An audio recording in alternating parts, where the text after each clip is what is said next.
Hey now, it's Brace for Impact, and I'm your host, Mike Gilbert, and I'm going with solo on that S, but it's still the same. We're talking TNA wrestling, and the gods have blessed us. The wrestling gods have blessed us with some actual wrestling news, and a big storyline between NXT and TNA. So we'll get into that.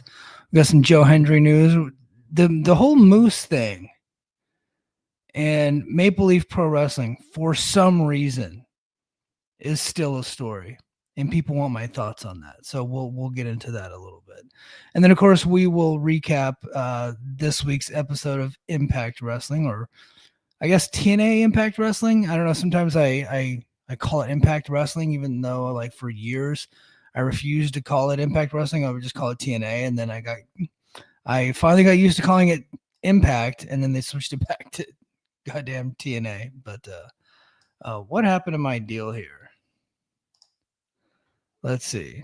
Oh, okay, hold on. All right, we're back. But yeah, it is a Friday night. I normally would do the show on Thursday night, but as luck would have it, my son, my beautiful son, my 11-month-old, almost 1-year-old son, last night did not want to go to sleep. For the life of him, he could not go to sleep. He took a nap, I guess, around 5 o'clock, and he didn't get up until like 7, and he normally goes to bed at like 7:30. So it was just one of those weird days where he just randomly decided to fall asleep. Slept for 2 hours, which is not like him during one of his naps. He usually takes like a little cat nap. So like if he falls asleep like 5, he's up at like 5:30. So that's like no big deal. But for whatever reason, he didn't get up until like 7, and we didn't have the heart to wake him up. So it became like a whole thing. And my wife went and put my daughter to bed, and she left me with the boy, and I was trying to watch TNA, and I couldn't focus on it because he's crazy. He's like getting into shit. He's like breaking stuff. He got into the pots and pans and was like smacking the pots and pans all over the ground. Getting into all the cabinets, crawling into cabinets. We have like baby locks and everything, but he broke one of them, and because he's like got that Gilbert strength, and like he just crawls into one of the cabinets. So it became a whole mess. I couldn't focus on the show. The kid wouldn't go to sleep. He ended up not falling asleep till like a little after 10, and that's typically the time that I record the podcast. So here I am on a Friday night, a beautiful Friday night in the great American Southeast. We're lucky to be here together. Thank you all for joining me on this adventure down the TNA path. I do have something cool to talk to you guys about first. My cousin Joe, Fed Pill Joe himself, a big time WWE fan. He texted me a little bit ago, and he goes, "Hey, does Gail Kim follow you?" And I proudly was like, "Yes, as a matter of fact, she does follow me." He goes, "That's so cool." I was like, "Yeah, of course it's cool." Playing it off like I'm a big shot, right? Gail and I interact like frequently now. It's like a couple times a week, I would say. And she'll comment on stuff that I post like randomly, and I'll comment on stuff that she posts. We have like conversations. We've never had a direct message conversation, but we have, public conversations. So Joe tagged her in a post that you should do the Brace for Impact podcast, and I replied to that. Of course, this is not a coordinated effort between the two of us. This is very much like him trying to hook me up, though, and I replied back to it and said Gail would be a dream guest, and she quote tweeted that and agreed to come on, but she has other people that she's going to do podcasts for down the road. She says she's probably going to do some stuff in 2026, so you might see Gail Kim grace the podcast one day, which would be an absolute treat. That would be a pleasure. She's so great. That would be a very cool guest to have on the Brace for Impact podcast. So looking forward to that. But as I stated earlier, we do have some big news to talk about. The TNA invasion of NXT is on. I talked about it a little bit earlier this week on Patreon, but I'm going to go ahead and break it down for you guys here on Patreon and, of course, on the YouTube. If you're watching this on YouTube, please go to patreon.com. Link down below, patreon.com/The Mike and JD Show. And you could have been a part of this live on a Friday night, or typically we're live on a Thursday night immediately after Impact. But yeah, the invasion of NXT, TNA invading NXT is on. It is happening. It is something that has been rumored that is going to be happening for a while. I originally thought this was going to be happening in conjunction with a TV deal. It makes sense that, TNA is on CW, which I think that's all signs. I keep harping on Paramount, but all signs point to CW. That the invasion would be happening once TNA got onto CW.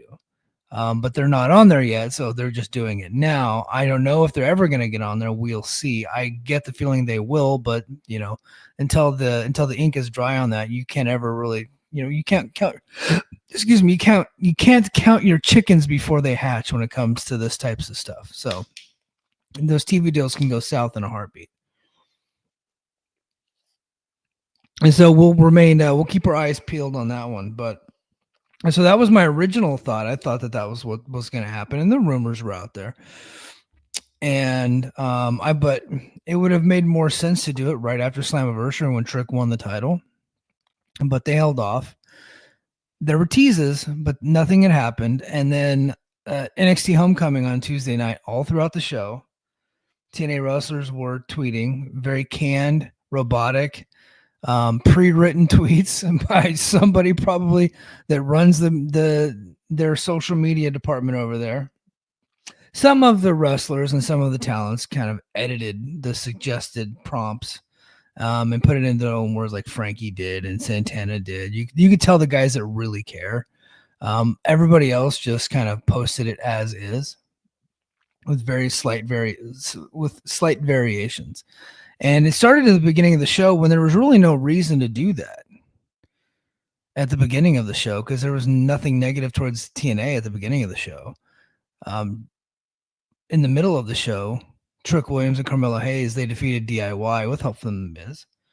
And still at that point, there was really no reason for anybody from TNA to be mad, no more than usual at Trick Williams for being the champion. It wasn't until Trick Williams interrupted Obafemi and Ricky Starks on the Grayson Waller effect, and Grayson Waller then made a match. Like, I don't know how it gets that power, but he said he's going to talk to Ava, who is the terrible GM for NXT, and talk to Santino, who is the terrible GM for TNA.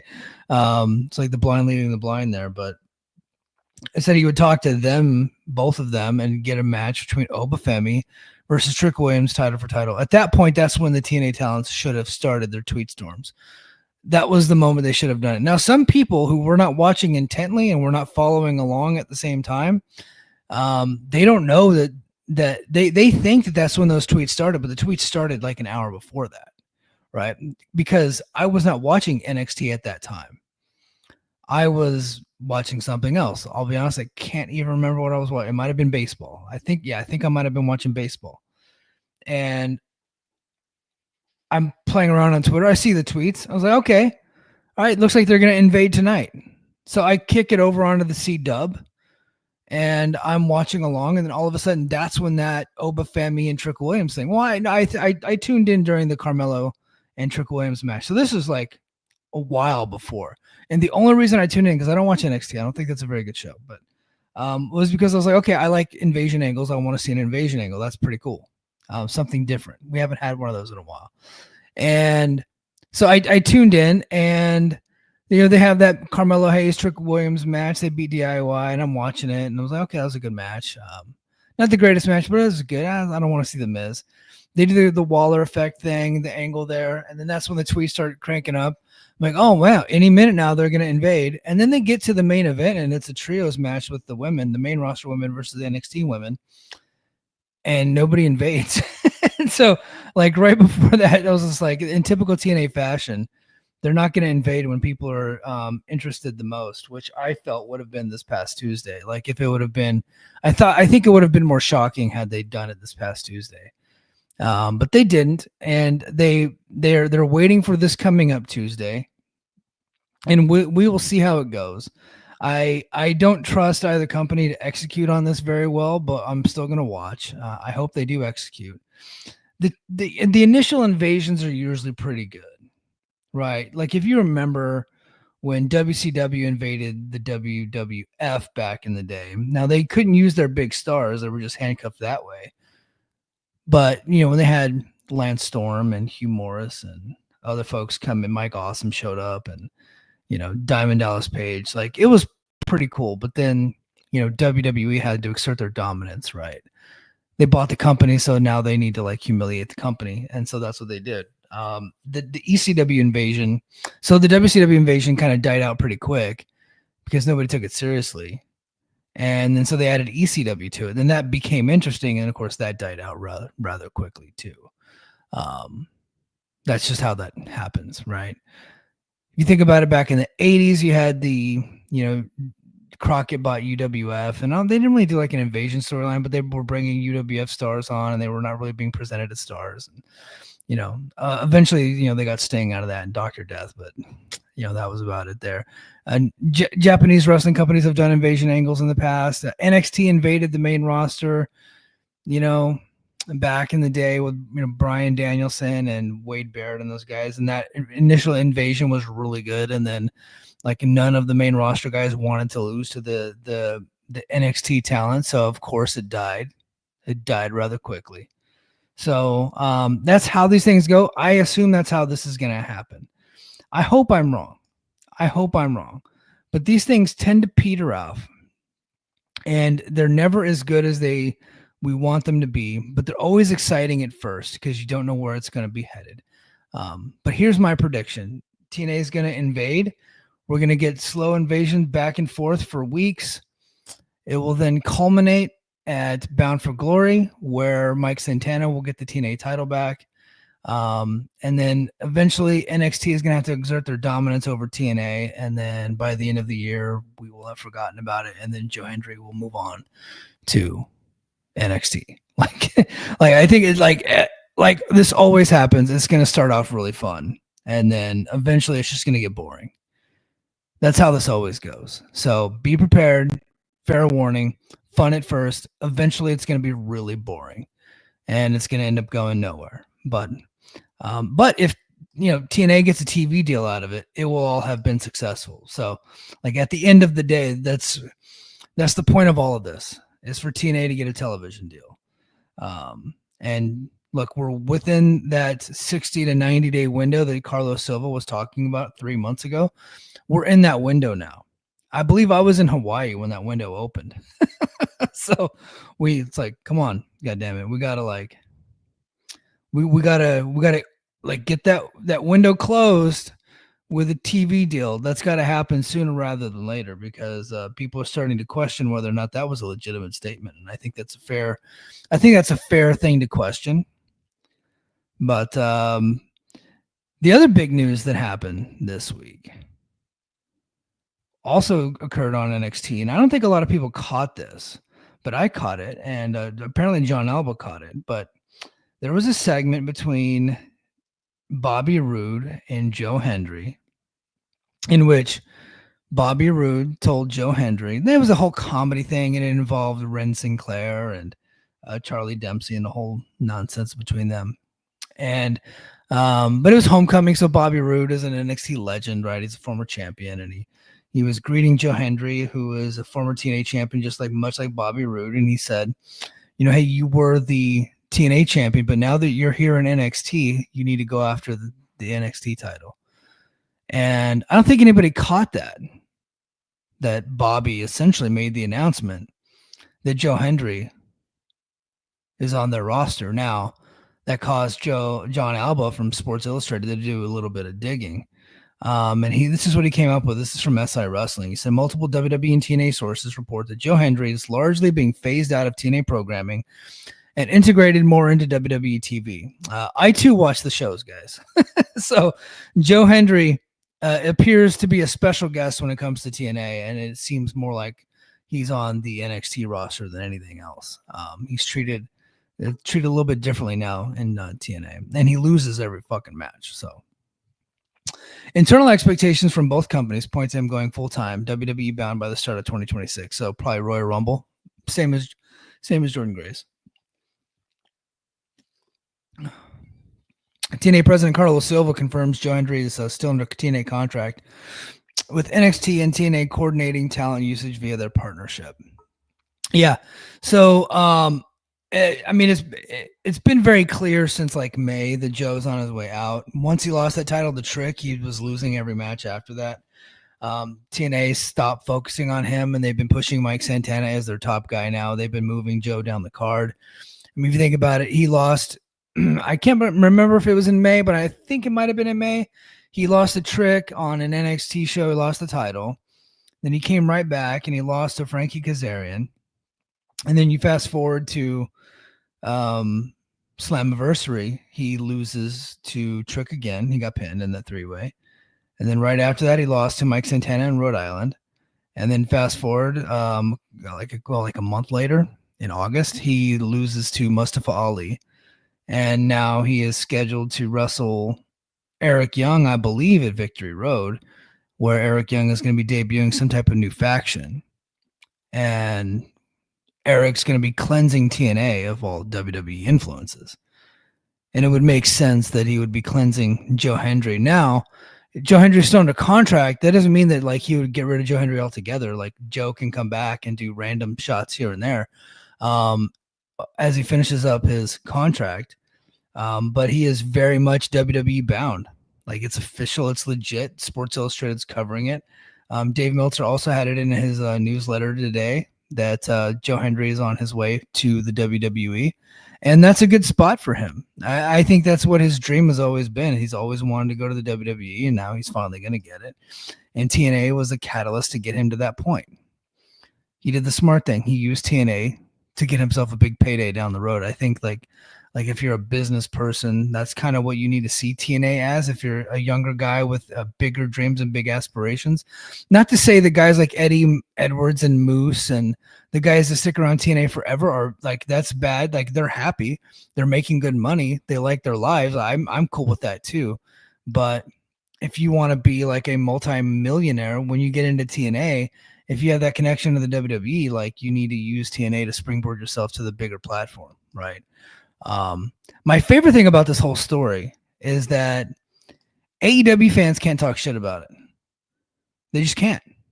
Some of them have tried, but they just get shut down quick because the same exact thing happened with Will Ospreay like 2 years ago.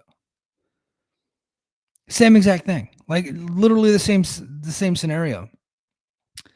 AEW had been using Ospreay off and on for a while, right? He'd been a featured guy for them, and he goes back, like he gets that catering. He's in front of those bright lights and seeing those big paydays those guys are getting. He goes back to New Japan. His contract's coming up due with New Japan, and New Japan lets him to negotiate.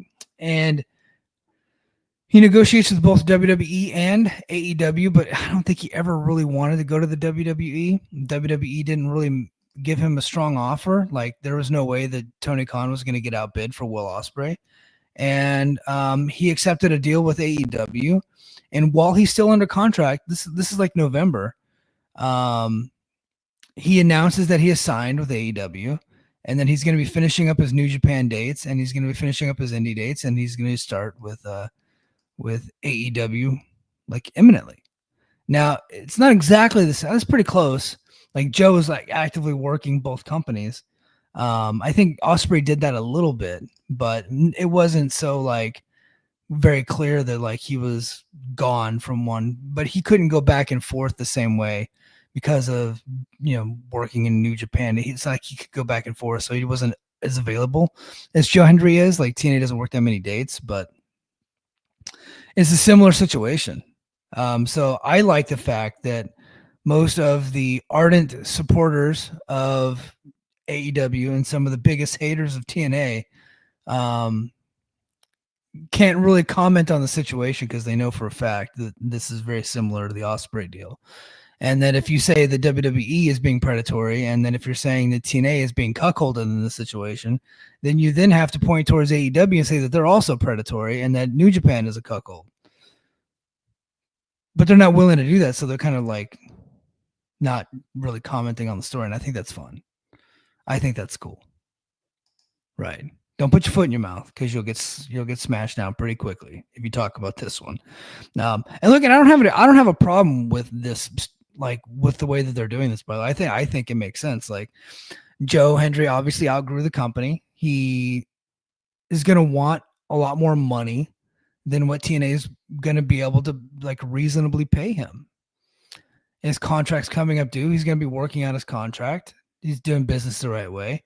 He's losing to people. It's not like like everybody thinks the WWE controls TNA's booking, but if that were the case, Hendry wouldn't be losing, right? Or Hendry wouldn't even be in TNA at all. He would just be in WWE and that would be it, right? But he's still finishing out his dates. So that tells you that this is a more symbiotic relationship, right? Where TNA is still the little brother in the scenario, but they're working together. They understand that Joe has an opportunity here. They're not going to stand in Joe's way. They're going to give him the blessing, and they're going to do business the right way. That's how this is going. I think this is great for all. Like, oh yeah, Gerard's in the chat. What's up, Gerard? Chat's a little light tonight. It's Friday night.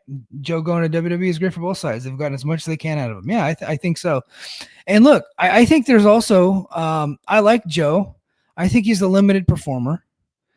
I think that he'll come in and he'll be hot. I think he's going to win the NXT title.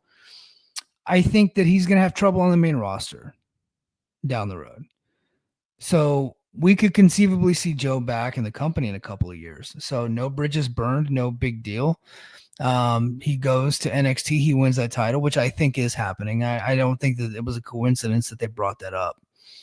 And he then goes to the main roster, and then, you know, look, that's a tougher deal.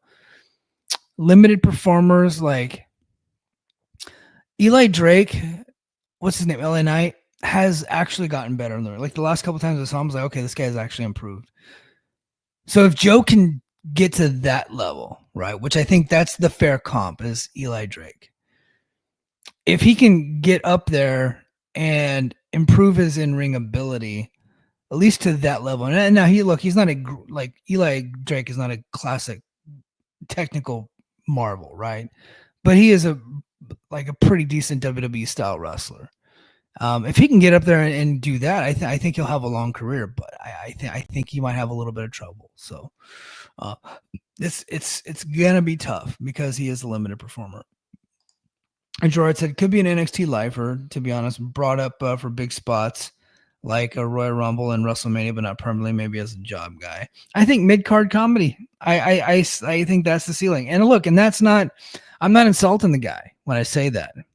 I think you can make a lot of money being a mid-card comedy guy in WWE and stay there for 20 years. Look at R-Truth, right? R-Truth is a way better wrestler than what he's being presented as, but he found his niche and he does it well, and he's had a long career. I think that could be Joe if he is fine with that. But R-Truth is also like a better in-ring performer than Joe Hendry is. So,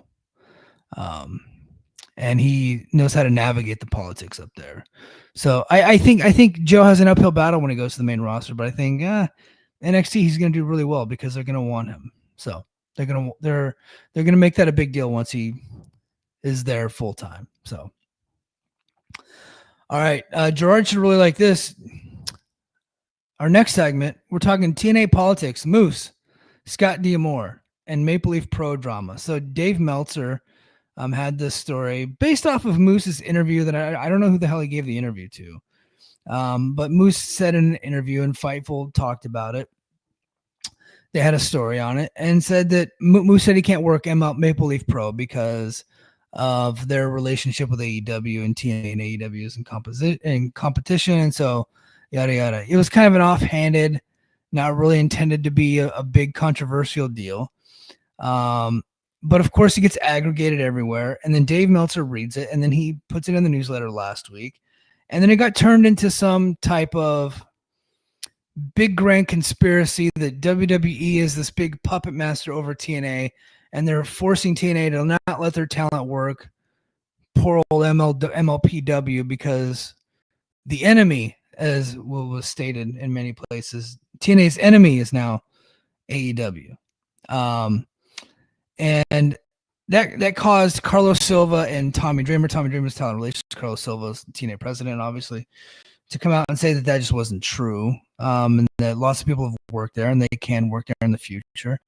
PW Insider had a report that it was more of a scheduling thing, and I do know that they did have conflicting dates this year on a couple of occasions, and then there was some dates that weren't conflicting. On those dates that weren't conflicting, they had access to Santino Marella and George Iceman, which I'm sure Scott D'Amore would have rather had Moose than those guys. Like, actually, I think Santino would probably be a big deal for like an indie. He's WWE main roster famous, right? And like he's a well-known act. But for like matches and stuff, I'm sure he would have rather had Moose. He'd rather have he had Jake something at one point, but I'm sure he'd rather have Jake something more often. And JD and I talked about it on Sunday night, and my posture was that I didn't think this was a WWE pulling the strings thing. I think it was more of a communication issue between TNA and Moose and the talent.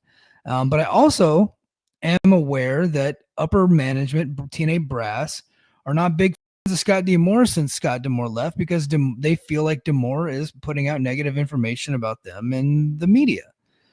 And this could be one of those times, right? This could, I don't know. Like, I'm not going to sit here and try to like investigate who Dave's sources are, but, this could be one of those times. So, I do know that resentment does exist. So I was just kind of putting it together. And it's like, it makes more sense that TNA is not letting the talent go over there because they just don't like Scott, right? Scott left.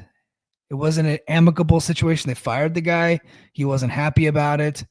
A lot of negative information came out shortly after that. There was this whole big to-do that came out in the Observer.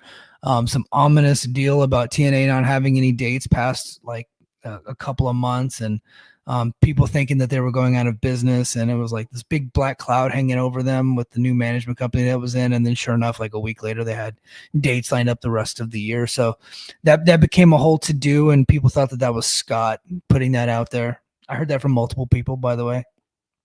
And so if you're looking at like from their perspective, like, well, why are we helping this fucking guy? But on the flip side, TNA talent, they're not making a ton of money. They don't work that many dates for TNA. And so if you're not going to let your talent work these indie dates, you should probably pay them a wage that would offset that money lost, right? They need those dates, and I'm sure Scott pays pretty well, especially the Scott D'Amore guys, much like Moose. Like, Moose is not going to go cheap, and Scott knows that. So I would assume, my thing is like, if you're going to tell them they can't because you don't like the promoter, then you really should offset those costs, and they're probably not going to do that either. So then I would say just let them go, right? But it looks like they're going to be letting them go going forward because this whole thing became a controversy, which I didn't really think it was that big of a controversy, but we're getting 2 weeks of segments out of it. But here's what Dave wrote. He said, regarding the recent report on Moose's quote about not working for Scott D'Amore's Maple Leaf Pro due to their ties to AEW and TNA viewing AEW as the opposition, TNA President Carlos Silva calls it incorrect, adding that Moose knows it's wrong. However, off-record sources insist it's accurate. Noting early appearances by TNA wrestlers like Mike Bailey and Josh Alexander, they also had Jake something, right? All three of them lost their matches, by the way, that first weekend. Bailey and Alexander both lost to Takeshita, which is an AEW star, which could present another issue, right? Tommy Dreamer's denial described it as a complex situation without direct rebuttal, but he did say that the talent can work there, so that is a rebuttal. Right. Contradicting parties. So the complex situation just could be the scheduling. Right. But he said that Scott D'Amore is his friend. And I believe him when he says that. Contradicting parties, stating anonymous, highlight that only non-wrestlers like Santino and Marella and George Iceman have been allowed recently. TNA approved Marella for shows, but turned down others. I 100% believe that other people were turned down. The why, I think, is iffy. One public denier privately confirmed the story as reported. Okay. That person that is denying it publicly but privately confirming it, that is not an honest person. So I don't think that anybody should use that person as a source. Right. That's not a good source, because are they lying it now or were they lying before? Right. Like that doesn't pass the smell test to me. Like, I like that person is clearly dishonest. So I don't know that I would go around telling people, hey, I have this source, but they're dishonest. Right. That's just Mike. I maybe that passes journalism test. I'm not a fucking journalist. I've never been to no goddamn journalist class. Right. So that just for me doesn't pass a smell test. I couldn't imagine going to my boss and be like, hey, look, I got here is this report that I got here. They lied about this other report publicly, but we got the real report privately. I don't think my boss would go for that. Right. So that's my thing. I could be full of shit. Maybe like, oh, Mike, you don't know shit about journalism. You're right. I don't. That just doesn't sound right to me. Dave is surprised that there's been no public correction from Moose yet. Yeah, they're not going to put Moose out there like that. Although they did come out there basically saying that Moose is stupid. But look, I Moose probably believes that's true.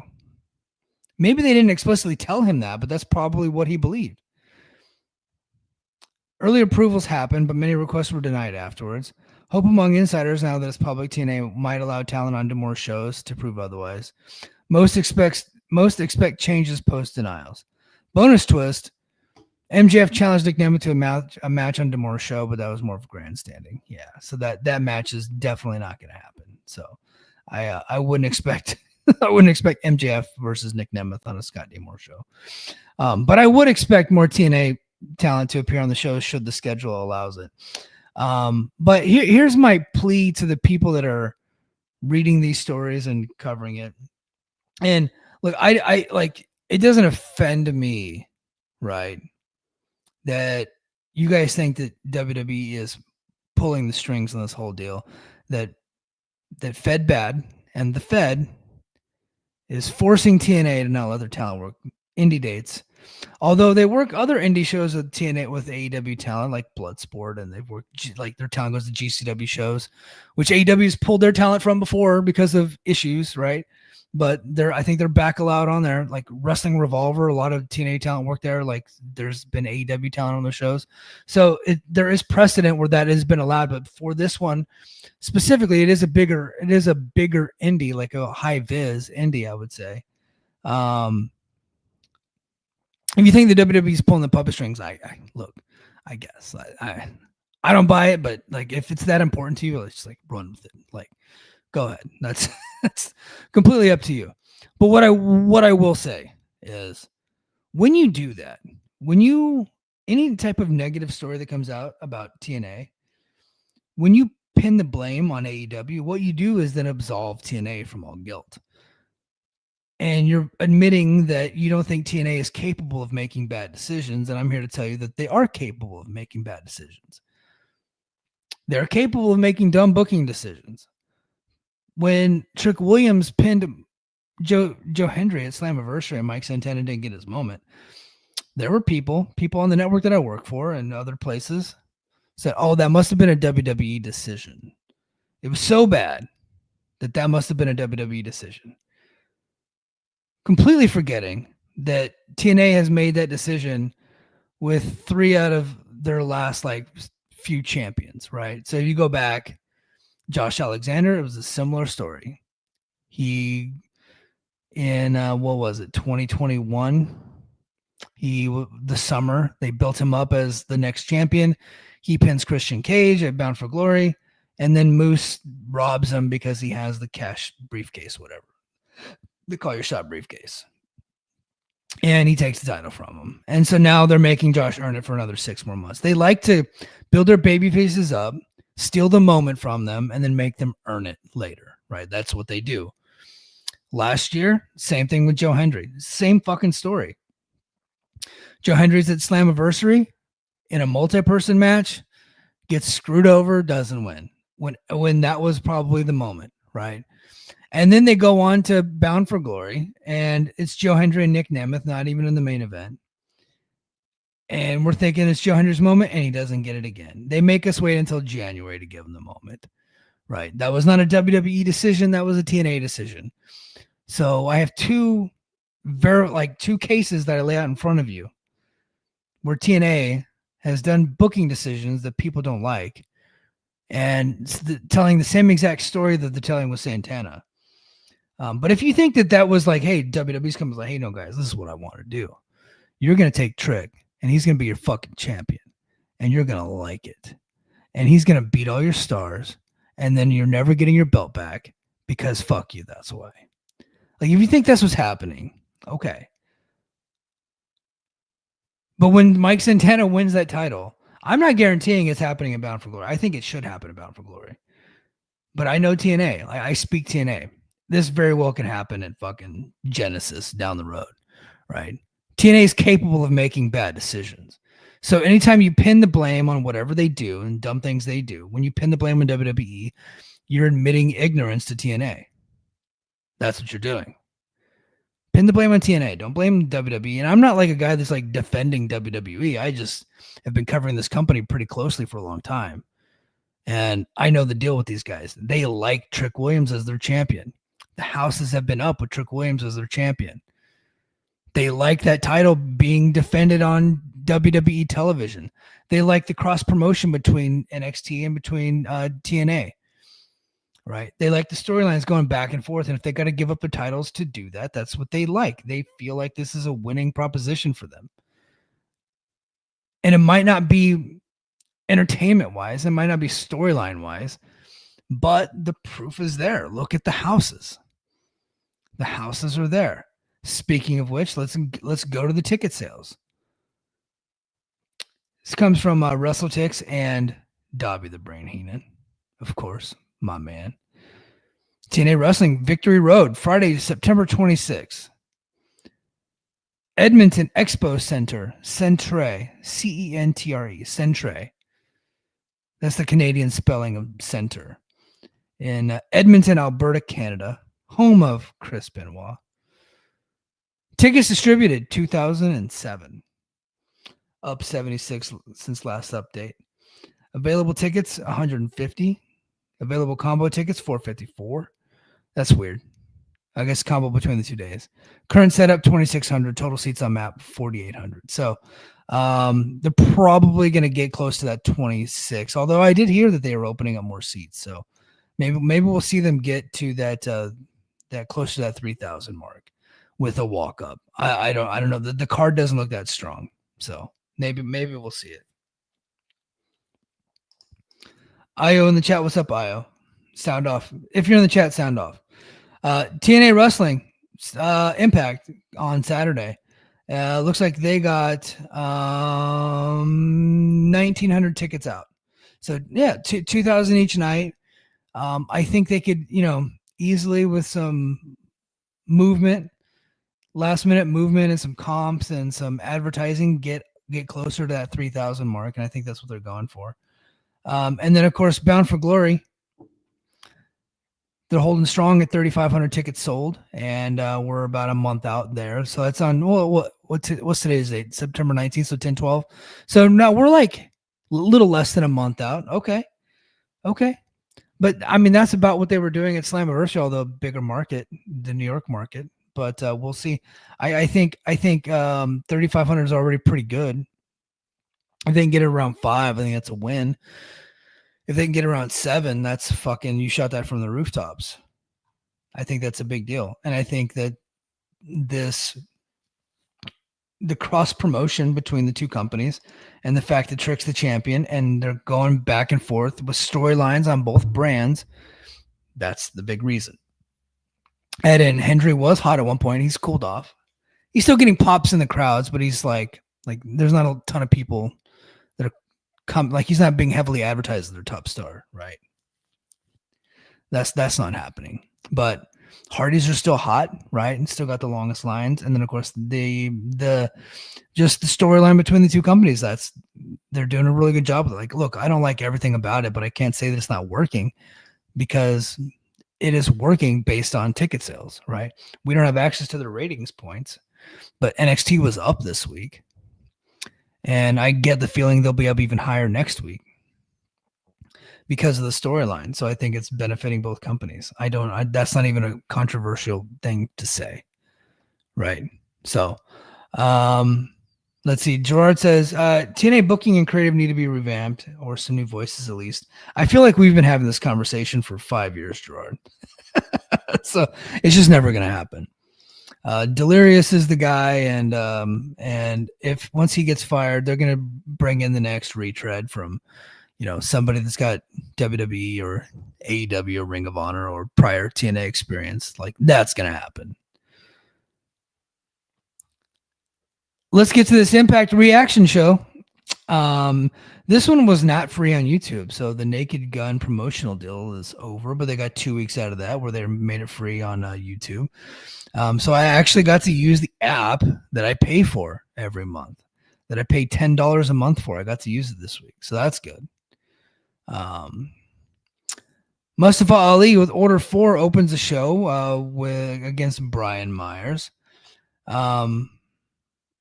This was a good match. Like, I didn't have anything against this match. I thought it was pretty good. It has all the goddamn interference, but so that is what it is. But Ali got a little sneak, like roll up victory, a distraction roll up victory, like in typical TNA fashion. But that doesn't mean the action wasn't good prior to that. So, but yeah, Ali got a surprise pin on Myers following the match. Order 4 in the system got into a brawl. The great hand jobbers tried to attack Myers, but Eddie Edwards took them out. Tasha Steele snuck up on Edwards and took him out with a low blow. John Skyler ate a slap from Militia, followed by a big boot from Moose. This all led to Moose having a stare down with Special Agent Zero. Moose is bigger than that guy, by the way. He's supposed to be a giant, and he's in there with Moose, and Moose is like looking down. That's just kind of a funny. The Special Agent Zero of Order 4. Zero rocked Moose with a headbutt as security filled in to stop the chaos. So then Santino Marella comes out and announced that Bound for Glory, we will see Order 4 versus the System in a hardcore war. And what's a hardcore war, you should ask? A hardcore war is a War Games match with no cage. It is a glorified cookie sheet, trash can street fight where people are coming in intervals. So much like War Games. So each person will come in with like a different set of weapons, like fake weapons that make sounds. And it's a stupid match. Let's be honest. War Games is cool. It's in a cage. That's cool. Right. They got the 2 rings. So the whole gimmick, they're not doing that here. They're not going to set up 2 rings, but it could have been a lethal lockdown. But I think they're probably scared off of cages after that shitty ass cage they used in El Paso earlier this year. That was a disaster. But that's the match that it should be, would be the cage match. So, hardcore war. Hardcore bore is what I call it. But Mustafa Ali picked up the win, and now we got a hardcore bore coming to Bound for Glory. Personal concierge appeared and urged Danny Luna to ensure Indy Hartwell does not make it to Bound for Glory. Okay.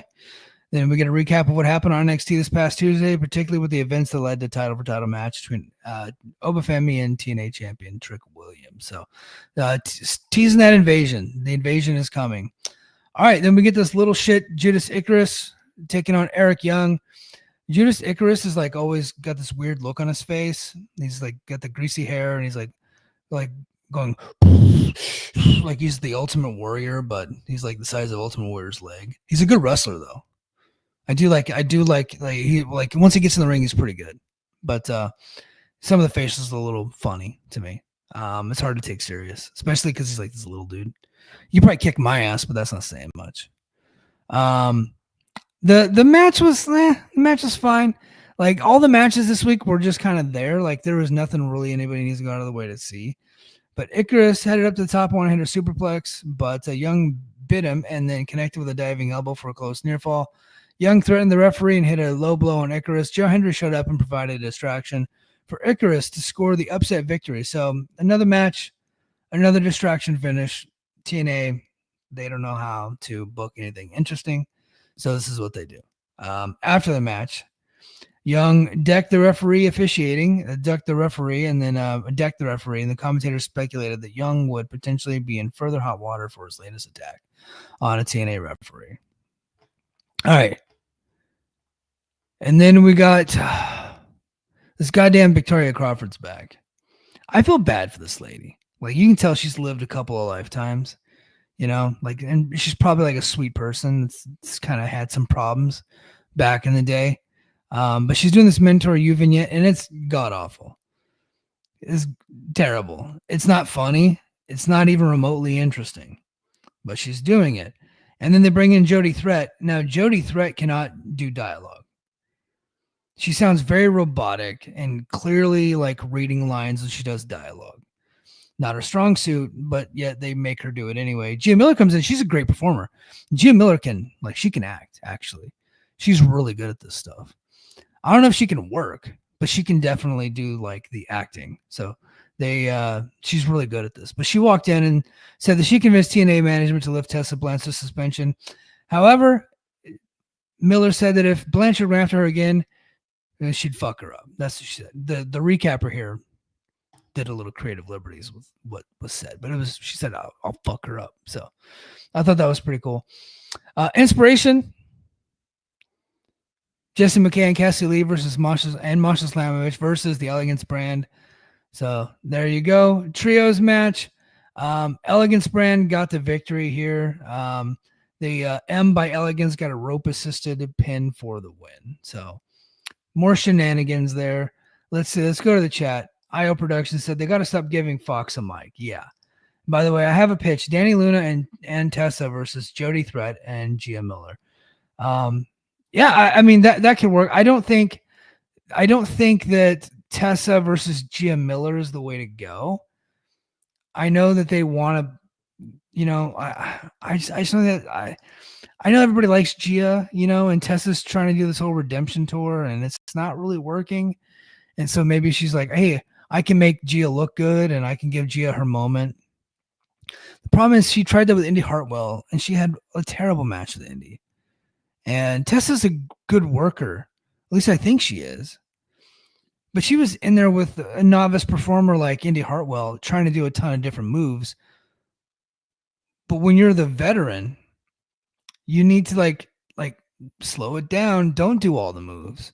When you got someone that's a novice, like make it an easy match and get Heat the old-fashioned way. Like beat her down, make her sell, get a comeback, go home, right? And I've never been a wrestler, so I don't know how this stuff works. But I've heard like some of the masters talk about this stuff, right? And I would imagine that would be what a veteran would say in that situation, right? When you have a novice performer and a veteran performer, what you don't do is go in there and do a bunch of shit that the novice doesn't know how to do. And that's what happened. So Tessa was having a match by herself, trying to prove that she can have this great match, when in reality is we got to retrain our brains. Like wrestlers need to retrain their brains to exactly what a great match is.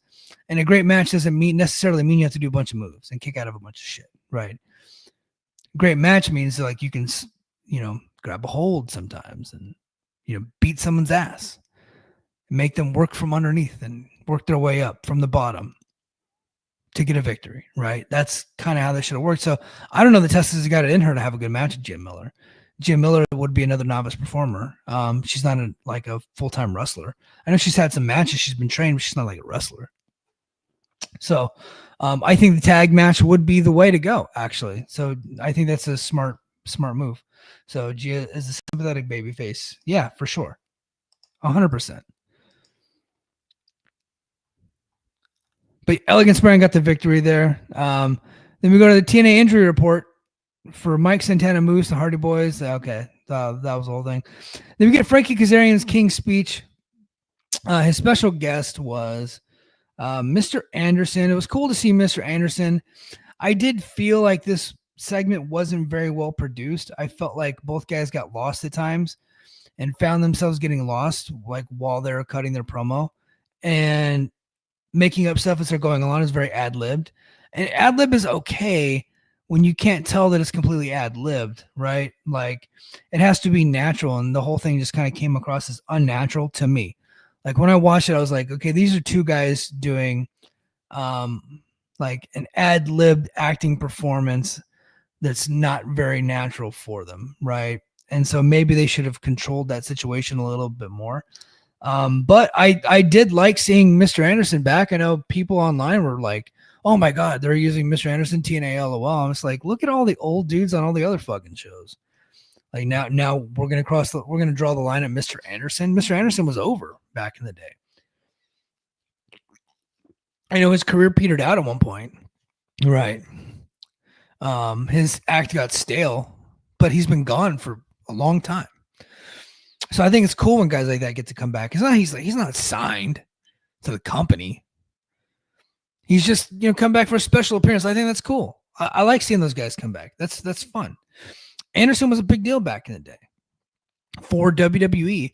He was over, and he got in some like personal trouble there, and he came into TNA and he was over there. Go back and watch. I know what year was it. Go back and watch. Angle versus Anderson in a cage. It was at Lockdown, one of the Lockdown events. I can't remember what year. Fantastic. He was a good worker. Really good promo, fun promo, good gimmick. I'd like to see him bring him back more. Like, you think I can get himself into shape and all that? I know he's wrestling next week in a tag match. I think that's like when you go to these towns and there's like a local legend that has ties to your company, it's smart to bring the guy in. Like, remember when we went to El Paso, they brought in fucking Chavo? That was awesome, right? And people made fun of that too, but then you look at Chavo come in, he was great. I don't have an issue with it. I don't understand people who do have an issue with it. Like, I don't understand why that was a negative. But so anyway, they do the promo, and Io says Lockdown 2010, and glad to see Anderson and ODB. Yeah, it was fun. It's fun to see them come back. I got no problem with that. I think it's cool.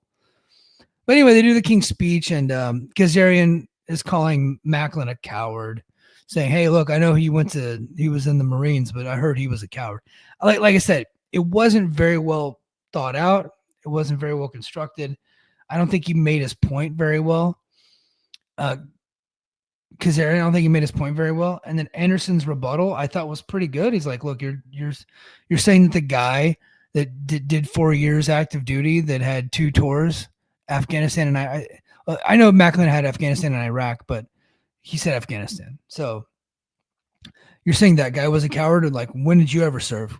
Anderson served in the Army Reserves. Oddly enough, the Lockdown 2010 match between Angle and Anderson was the similar storyline, where Anderson stole the dog tags from Angle that was given to him by soldiers that had deployed, right? Like, as a guest. So they did this whole anti-patriot thing. Like, he's an anti-American American, and it actually got over really well. It did good. It did a good crowd, and the match really worked. So they're doing it again here. They're just not executing it as well because the performers just aren't as good. And I don't think the producers are as good, and they're just not doing a good job of telling the story. But I understand where they're trying to go with it. Anyway, this led to Kazarian getting in Anderson's face, calling him a coward. He introduced his wife and his kids and his mom and said, "Are you gonna, let them watch you get your ass kicked by me?" Like, it just came out of nowhere. It just wasn't natural. Anyway, they start going at it, and Jake something hits the ring and attacks Anderson, and that's what caused Macklin to come down. So we're gonna get Macklin and Jake something next week. So there you go. Gerard said, "Haha, that cage they had to borrow from somebody." Yeah. They're likely pairing Tessa up with Victoria to try to help her with public perception. Yeah, I said that last week. They're trying to shield Tessa from the "she's a racist" chance. And I think that I do believe that Victoria and Tessa are like real life friends, right? I do believe that. And people in that company like Victoria. I get the feeling she's like a really likable person, right? I just don't think she's very good on television. She used to be a long time ago, but I think those days are long gone, right? And this isn't one of the situations where like she was over and like you're bringing her back and it's like a whole thing. Like Mr. Anderson. Mr. Anderson was fucking main event level, former world champion. Was over for a while. Act got stale. He got moved down the card and then eventually got benched and pushed away. I think he had some personal issues and a lot. Like, he left pro wrestling once he left TNA, right? Victoria Crawford was not really like she was WWE famous, but she wasn't like she was like this big like attraction for them. Like, she just wasn't. She didn't really have any ties to TNA other than she's just got a couple friends that work there. So I just don't understand why they're bringing her back. She's not a good performer. So if she were good, we wouldn't be having this conversation, right? Like, I think Mr. Anderson's like objectively good. Yeah, I mean, at least he was for a long time. I don't know what he is now. Like I said, I didn't think this. I thought he was decent in the promo. I thought Kazarian was all over the fucking place, and it lasted way too long, which these things still do, but or his things tend to do. But I just Victoria's just not good. So, like, that's the difference. Okay. Danny Luna versus Indy Hartwell. The match ends in a schmoz because Danny Luna decided to get the chair and beat the shit out of Indy. I hope to God that they find a way to get Danny Luna into that match. Like, I know Io's idea was Tessa and Danny Luna versus Jody Threat and Gia Miller. I get it. I want Danny Luna in that match with Indy Hartwell and Ash by Elegance, and they got to get Masha. And they're like, I'm openly advocating for the thing I fucking hate most in this world, which is like multiple person matches for world titles on pay-per-view.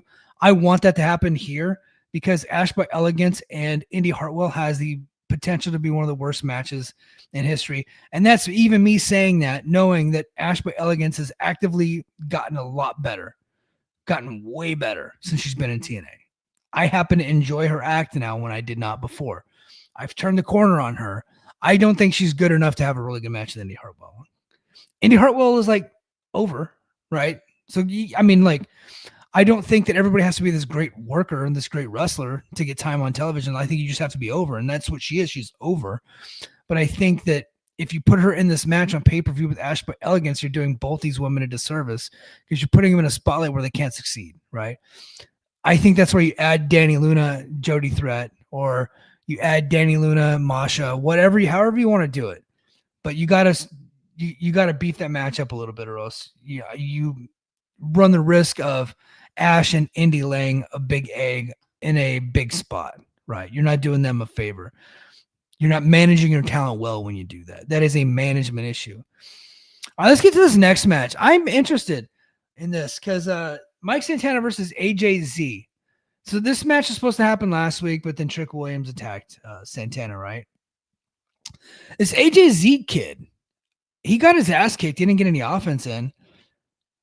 But he's got kind of a good look. Like, the dude was yoked, like real jacked. I think Gerard, what did you call him? Gerard called him something that was fucking funny. Called him Pac on Wish. But like, this guy was probably like 3 or 4 inches taller than Pac. But he did kind of like resemble Pac, but like just taller version. And he had like the really tighty jorts on. But the dude was yoked. I thought he cut a good promo. I thought this kid cut like one of the better promos of the entire night. Like, you could tell he was trying to hit a home run with it. He wasn't fucking Eddie Kingston by any means, but I thought like he did really good. I know that he's probably just a local yokel and he's from Anderson School, but I think this is somebody they need to bring around more often. Sorry, I have my hand in front of the camera. I didn't mean to do that. But let's see. Io says he looks like a muscled Jack Perry. Yeah.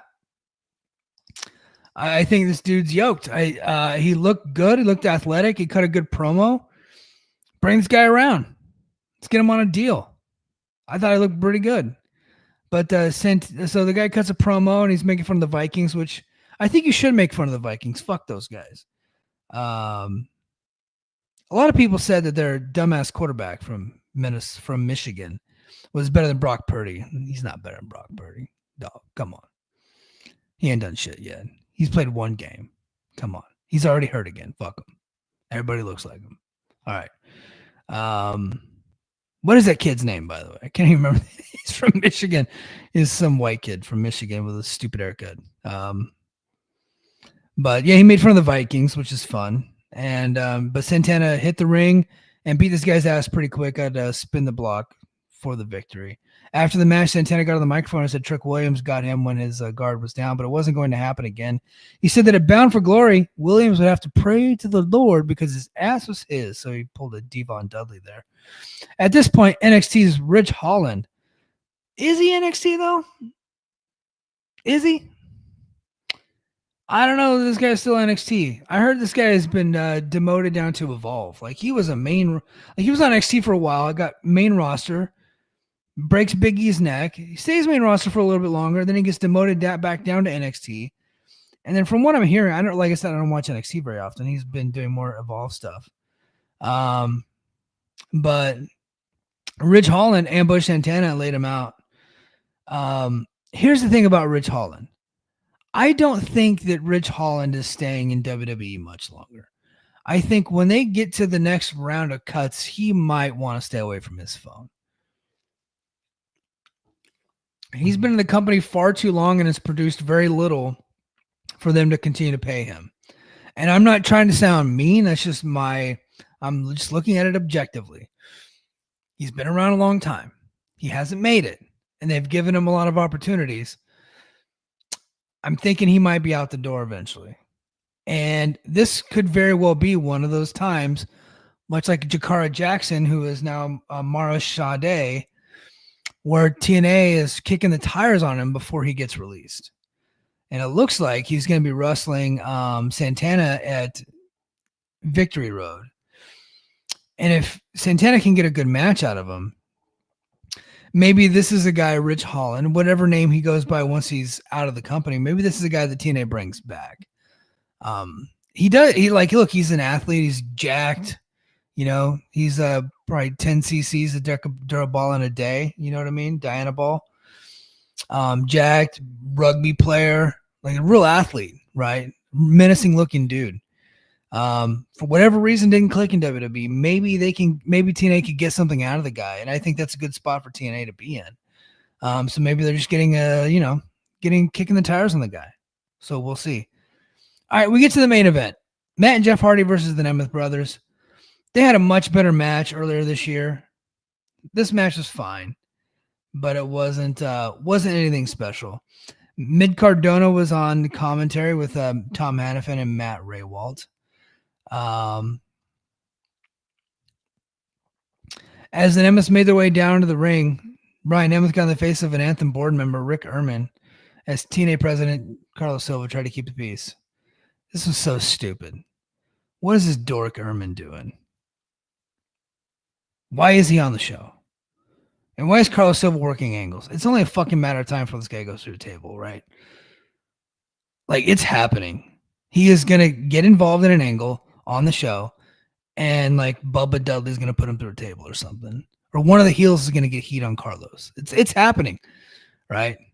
He's on the roster page as a member of the roster. This dude is going to get himself in an angle. It's happening sooner rather than later. All right. Let's go here towards the end. Nemeth tried to play dirty but couldn't capitalize. In the ring, Nick avoided Jeff's whisper in the wind as Ryan entered the match and continued to batter away on Jeff. The Nemeth brothers kept Jeff isolated from his brother with a unified assault before Nick trapped him in a grapevine sleeper hold. Jeff tried to fight but got dropped by Nick Nemeth, a Nick Nemeth neck breaker. Say that 3 times fast. Nick then rained down repeated elbow drops on Jeff but couldn't get the victory. I'm so surprised that none of the commentators say this is the maneuver that Nick used to kill Jerry Lawler. Legitimately, he did this multiple elbow spot on Jerry Lawler, and Lawler fucking died in Montreal. They brought him back to life, so a happy ending. But he legitimately has killed somebody with that maneuver. Yet nobody wants to bring that up.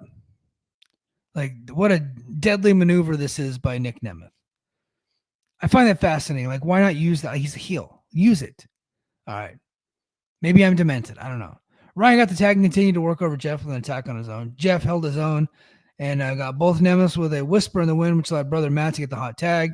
Matt bashed Nick's head across all 3 turnbuckles before he dropped him with an alley-oop powerbomb. Matt dropped Nick with a side effect. He got a near fall. Matt got Nick with an elbow to the spine as he sized him up for a twist of fate. Nick managed to escape that and connected with a famouser for another near fall. Nick tuned up the band for a super kick, but Matt avoided that. However, Ryan entered the fray and hit the DDT on Matt, followed by an elbow from Nick. 1, 2, not yet. Ryan Nemeth tried to use the TNA tag belt as a weapon, but Matt Cardona stopped him as Nick jumped him. This opened Ryan up for a twist of fate from Matt, followed by the swanton from Jeff, and that was over. And the show is over, folks. The party is over. So like I said, the match was just okay. I didn't think it was anything special. Okay. But where we're headed now is a tag team title match between Team 3D and the Hardy Boys in the main event of Bound for Glory. which I believe they're going to announce next week a tables match. I know that's a spoiler, but it's like not a big deal. Don't get butthurt over that. They should have put the titles back on the Nemeths here. I think the Nemeths are a good tag team. Now, I'm sure they got something else cooked up for Nick Nemeth at the pay-per-view. He's one of their top paid guys. Of course, they're going to have a big match. Probably Matt Cardona. I think that makes sense. Because I thought they were going to do the Nemeths versus Cardona and Brian Myers, but Brian Myers is in the Hardcore War. So they're probably going to do Nick Nemeth versus Matt Cardona at Bound for Glory. Okay, that makes sense. I thought that the Hardys and Dudleys did not need the tag titles. I think the Hardys are now because of that match are essentially holding the titles hostage. So I would have definitely taken the titles off of them. I gotta go. I was gonna talk more about that, but I actually have to roll. Got a kid over there. Gotta go take care of the kid. Okay. All right, guys. That's gonna do it for me this time on Brace for Impact. And until next time, mahalo.